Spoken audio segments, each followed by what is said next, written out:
Welcome to the garage. We're going to be covering the Cyclops LED conversion for the KLR Gen 1 and what we did to get this installed and kind of the journey of how it's turned out. Alright guys, looking at the Cyclops kit, the LED module. This is the H4 module. Main purpose for doing this conversion was reliability. Obviously better lighting than the stock KLR. The stock KLR is so dangerous the way it's designed. And I was looking for power increasings. I could have went to some sort of an HID, which has a fairly low power draw, a little bit higher right at startup when the ballast kicks off. But LEDs are basically really the way to go nowadays. They're not quite as bright as HIDs, but going through a stock KLR housing, this is what I decided to go with, and let's dive right in. This is one of the first LED sort of conversions I saw a couple years ago that was actually doing something to help cool the drivers. And this guy back here has a small fan, you can kind of see in there. And it does a good job. Every once in a while it sounds like it's going to die.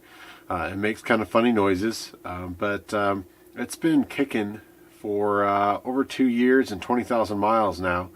We'll go in and I'll show you the install. This is actually the second unit I bought, just in case that they went to a Gen 2, which they actually have now. I believe the fan is a little bit smaller.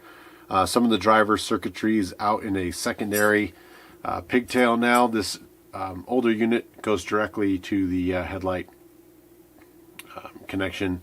And of course they've got various little connectors in here.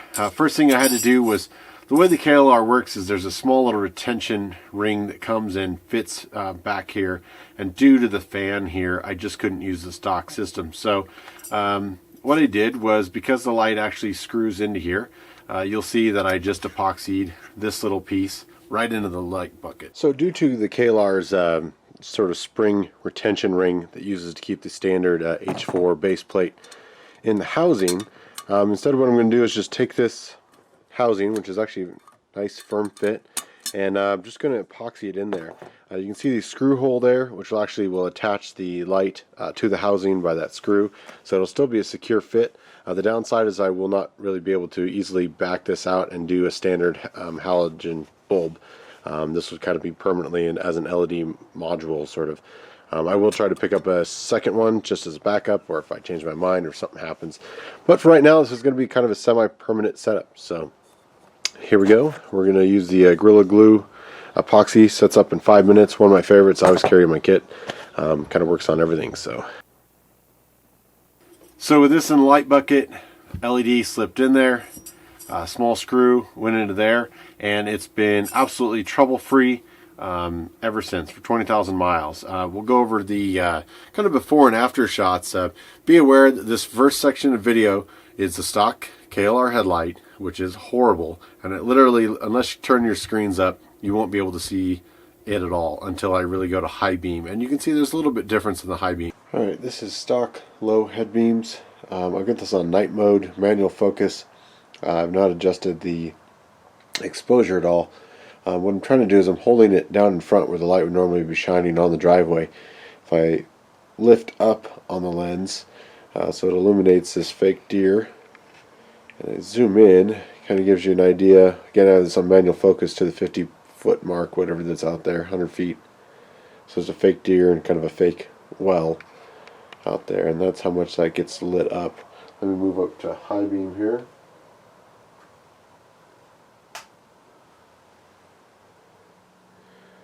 A little bit more light, as you can see. There's it shining down on the driveway. If I lift up the lens and go back out, you can now see the deer and the well a little bit better. Zoom all the way out and kind of point it down where the bike would be, kind of give an idea of the stock beam pattern, which is not great. Alright, we're back here with the exact same settings. The LED is plugged in. It's just in my hand currently, so you can kind of get an idea of the driveway, the mess we have on the side of the driveway there, some oil spots from the Scout that are coming up. I tried to do a more extensive sort of before and after, but most of the cameras, even this Canon, have a hard time picking up the stock KLR headlight. And doing it driving down the road with GoPros and stuff, it just didn't come out. It was just black. So this is kind of why we're just reserved to the driveway here. Now this is me focused up to the deer and the well again. As you can see, it's quite a bit brighter from a distance. So we'll just have to see how she goes.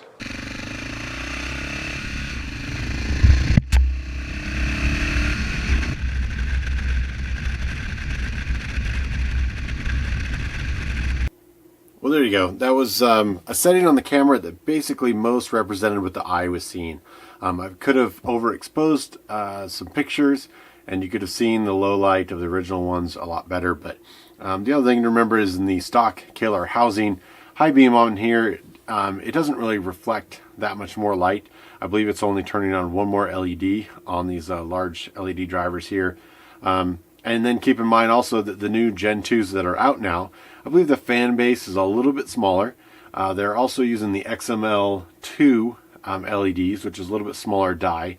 A lot more, I guess the LED you'll see in most of my large flashlight reviews instead of these guys here.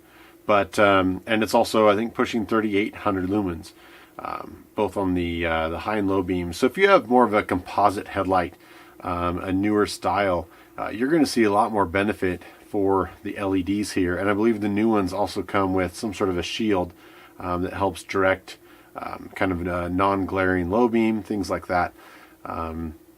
Again, I don't think these are 100% DOT legal to use on the road. I'm sure there's disclaimers all over the website. But it was the best product I could find that wasn't just a cheap sort of overseas knockoff.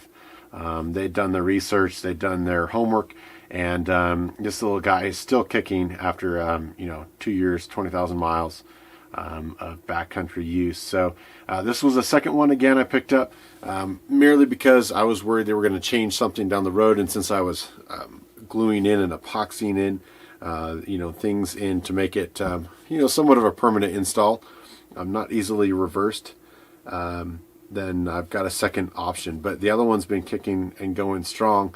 I actually recently, the only issue I had was this little piece here was starting to get thinner, and I think it was just the material was starting to fatigue, and it was allowing a little more movement of the LED in the housing here, and it was just causing it to fatigue a little bit. It didn't matter how tight the screw was.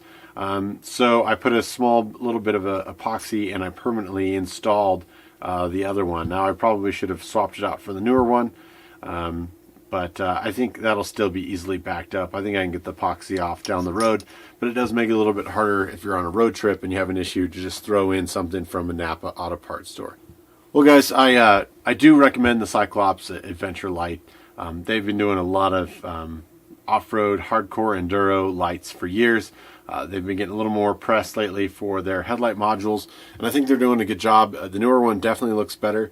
I may have to see if their housing is the same size, and I'm wondering if maybe I can get the Gen 2 version or the new 2016 version into the same light bucket, or if I would have to remove all the epoxy from the light housing. So might be doing that in the future, but highly recommended, and a lot better than some of the overseas brands, as long as you have room for the sort of fan piece. If you've got the space back there, or like you saw, I had to slightly modify mine and glue mine in just because I couldn't get the retention ring around there.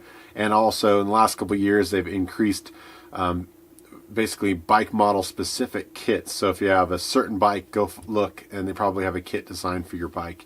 The older bikes like the KLRs, you always have to do a little bit of redneck engineering with it, but highly recommended. Be safe out there, guys.